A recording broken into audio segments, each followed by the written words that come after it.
Okay, welcome everyone to the third and final episode of our series of episodes on the thinking of the literacy theorist Diane McGuinness. Let's close this up.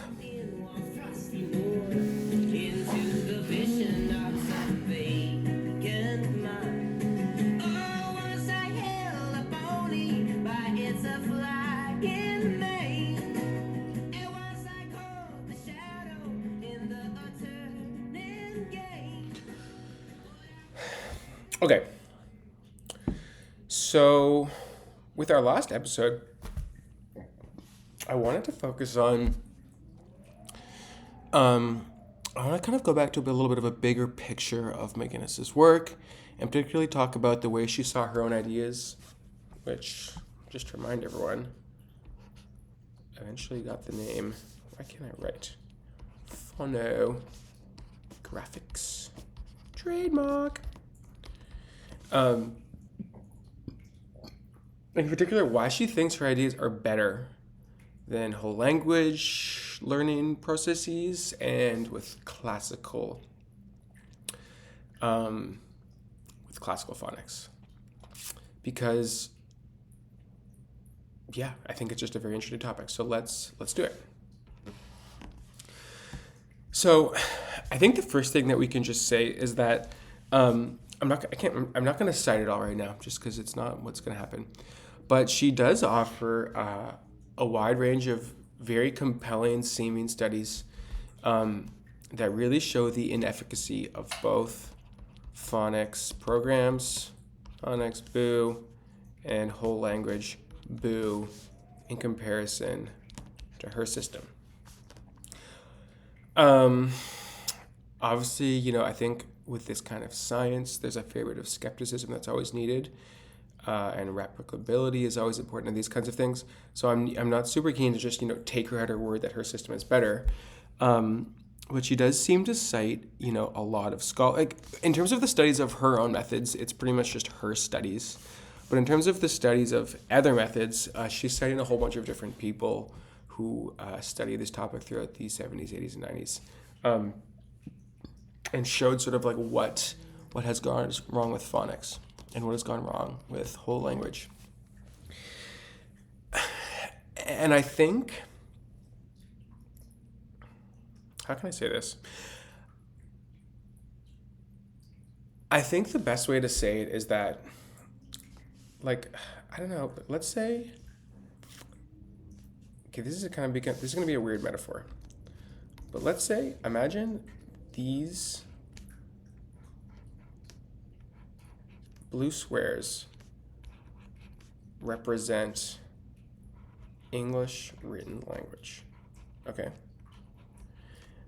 I guess she just kind of suggests that it's almost as if both phonics and whole language in different ways are trying to look at the blue squares through a red circle lens or something, trying to map on, maybe for whole language, let's say whole language is the red circle, let's say phonics is the green triangle, and there's phonics trying to map on its way of looking at things, and then there's phonographics, and which is the blue square, that goes on top of the blue square, if this makes sense. What I'm trying to say is that she thinks that the map that they've developed for looking at the stuff, the reality is the stuff. The stuff is written English language as it occurs in the world, and that sort of the map they've used to understand it in both phonics and whole language is it's an incorrect and insufficient understanding of what English language itself in its written form actually is. And it misunderstands the fundamental logic, the quote-unquote phonemic logic behind it.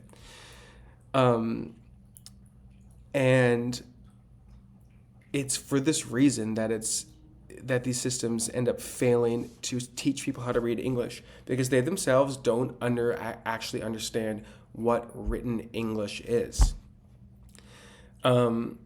And there's kind of an interesting case she makes that I'm not going to go into fully, but I'll just present it vaguely.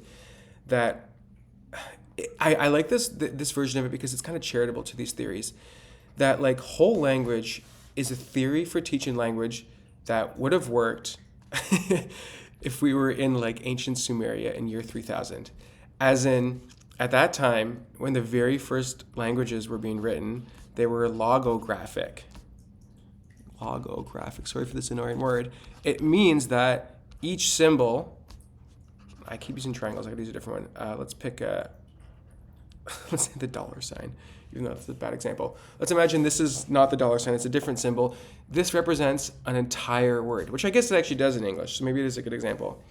As in logographic languages, each symbol represented an entire word.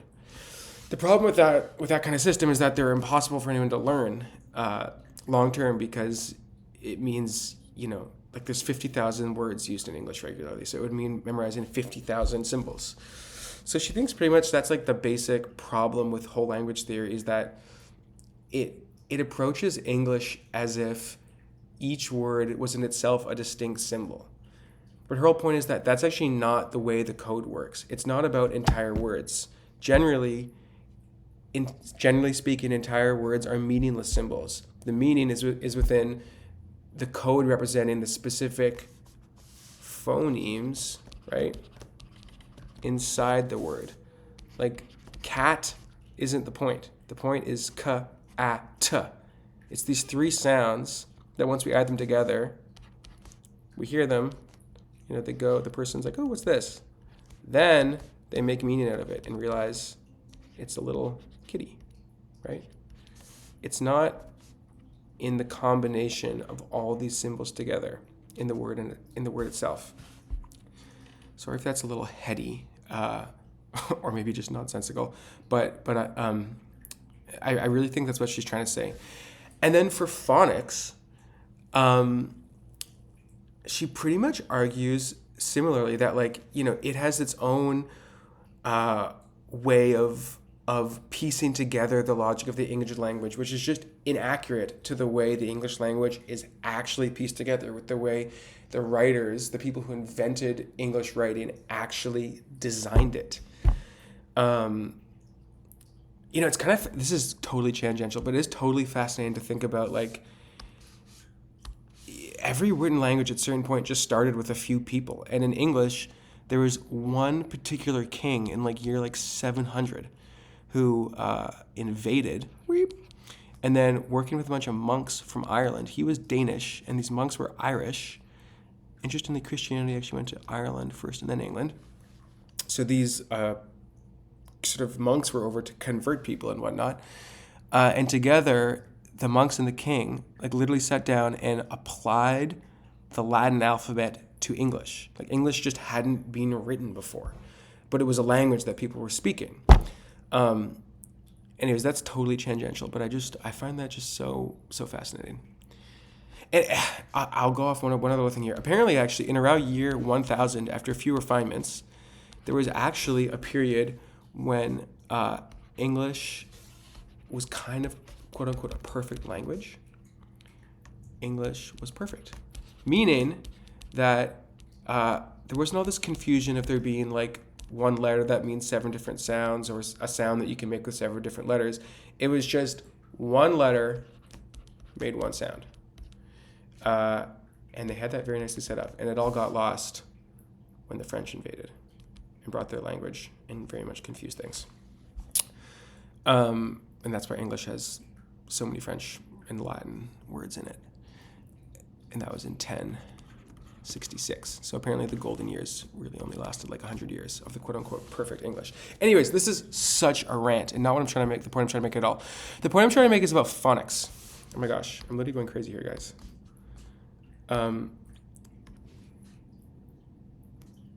So the problem with phonics isn't that it reconstructs English in terms of whole words, but it similarly does it in terms of chunks that are way too big, right? Because we talked about this before, but a very common thing in phonics is teaching sound groups, like ak as a sound group. The problem, there's no inherent problem with teaching ak sound. For example, as we were talking about last class, This is actually, I was referring to the different challenges in learning Japanese and Chinese, for example. Like in those languages, you do actually learn multiphonic sounds as a single unit. For example, ak, and because as we talked about again last class, separating phonemes can be so hard. That's some of the reasons learning some of the parts of learning the Eastern languages, like the Far Eastern languages, that can be way easier, is that they don't require us to sort of parse apart these phonemes. Unfortunately, English does, and you can't change that. And so, unfortunately, phonics does try to change it. So they'll try to teach kids like ak, as if it's almost as if it's a letter, right? They'll teach blah, ak. Okay, then we're going to learn, what are other ak words? St, ak. Okay, we're going to learn sh, ak, right? And the whole point of this is to like learn sort of this ak sound, right? And you say, okay, well, what's so problematic about that?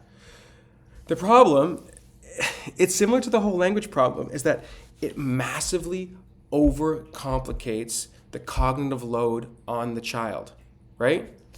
All they need to learn, remember, all they need to learn is the 42 basic phonemes. When you start, this is 2 phonemes. When you start counting them as one, this is 1 phoneme. So is it 1 or 2 phonemes, right? Is ak 2 different phonemes or is it 1? You start to confuse the child, then all of a sudden this is both a, k, and ak. It's all 3 of these things, right? So like when you start to count combined sounds like this, combined phonemes as single units, you end up with literally thousands of separate units that kids have to think about and memorize. And it's just way more than necessary. The reality is they only need to think about, oh my gosh, that line is horrible, 42 different phonemes.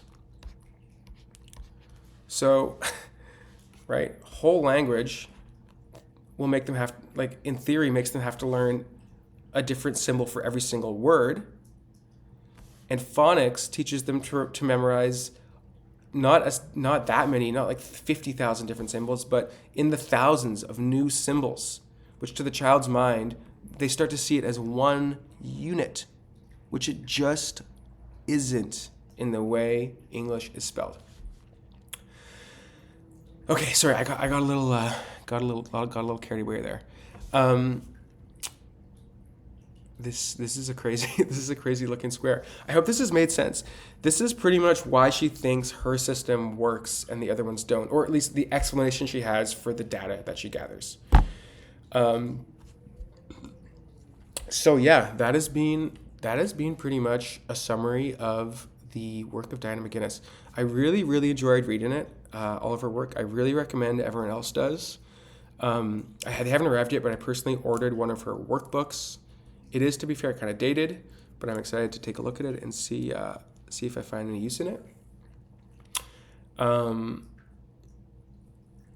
One last thing I want to touch on is